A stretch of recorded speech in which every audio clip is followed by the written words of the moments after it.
জাতীয় মহিলা সংস্থার চেয়ারম্যান হলেন আফরোজা আব্বাস।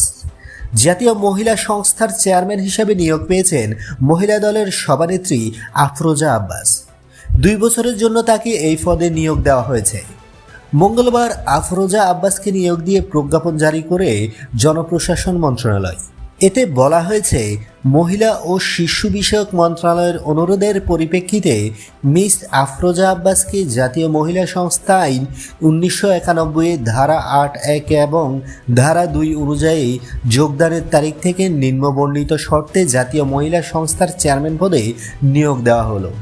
এতে আরও বলা হয়েছে, যোগদানের তারিখ হতে চেয়ারম্যানের কার্যাবলী পরবর্তী 2 বছরের জন্য বলবৎ থাকবে। তবে উক্ত মেয়াদ সমাপ্তির পূর্বে সরকার ইচ্ছে করলে যে কোনো সময় এই নিয়োগ বাতিল করতে পারবে। আফরোজা আব্বাস বিএনপির স্থায়ী কমিটির সদস্য ও ঢাকা 8 আসনের সংসদ সদস্য মির্জা আব্বাসের স্ত্রী। বন্ধুরা, নিত্য নতুন এক্সক্লুসিভ খবরাখবর সবার আগে পেতে আমাদের ইউটিউব চ্যানেলটি সাবস্ক্রাইব করে পাশে থাকা বেল আইকনটি অন করে দেওয়ার অনুরোধ রইল।